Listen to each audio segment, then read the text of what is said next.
Today we're going to do a walkthrough of our tomatoes. We've got 19 varieties we're growing this year, all indeterminate heirloom. This is a cherry tomato produced by Brad Gates called Blue Boarberries. Can't really see them too well on the last plant, but you can really see them on this plant. They actually produce the same antioxidant as blueberries, and when they ripen they'll be brick red with these nice awesome purple tops. So far this variety is extremely productive. I haven't had anything getting ripe yet, but it's just early June here, so we're really not getting anything ripe on these heirlooms yet. A lot of people are getting their production tomatoes ripe, but nothing here from the heirlooms. But these plants are incredible. I mean, my shortest plants now I think are almost 5 feet tall. I've tied them up I think 3 times each now.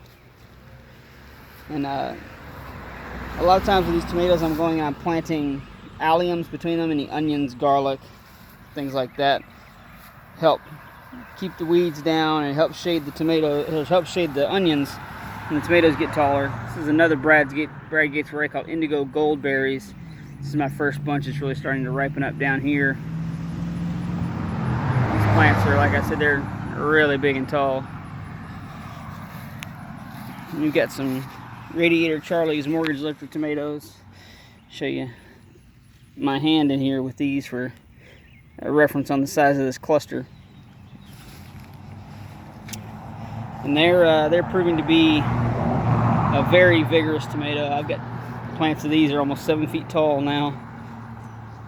Here's one of our bigger individual mortgage lifters. It's starting to look really good. Then a variety we get to down here that has been very successful this year.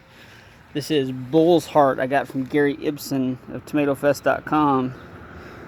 These are about the size and shape of an extremely large apple. It's an incredible tomato, doing really well this year.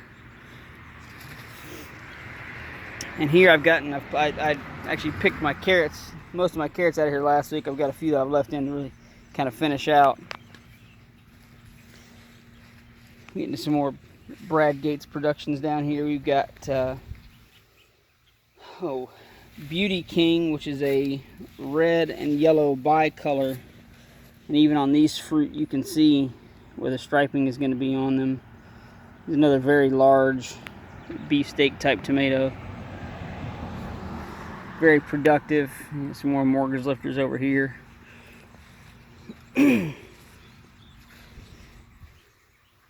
I've gone with some very tight spacing on these this year to kind of get as much as I possibly can in this gardening area that I've got. I've only got about 5,000 feet under cultivation this year. I'm going to grow that in the next few years to something a bit larger. This is a variety I got from Gary Ibsen called Red Fig. It was actually used to make tomato figs back in the early 1800s, where they would cure them in sugar like dried figs. A large beefsteak tomato here. Interesting shape on that. This is where several flowers fuse, creating these large cracks in it like this.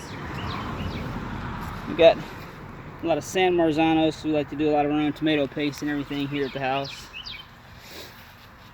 And they're also very popular at the farmers market. People have found out that they are an incredible tomato. Our old farm dog down here, Bluebell, she turns 12 next month.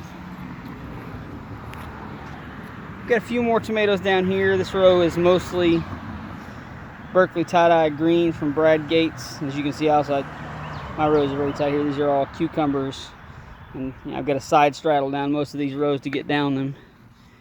Then each one of my beds is 30 inches wide, and I do 2 rows of tomatoes on them. As you go down further on this row, I've got the Brad Gates Berkeley tie-dyes, and then we get down here into some big rainbows and some black crims, and then finally here at the end, another Gary Ibsen tomato, Black Zebra. These Black Zebras are being super productive this year. We've got several clusters of 6 and more already on these plants that are right around 4 to 5 feet tall. I hope you guys enjoyed.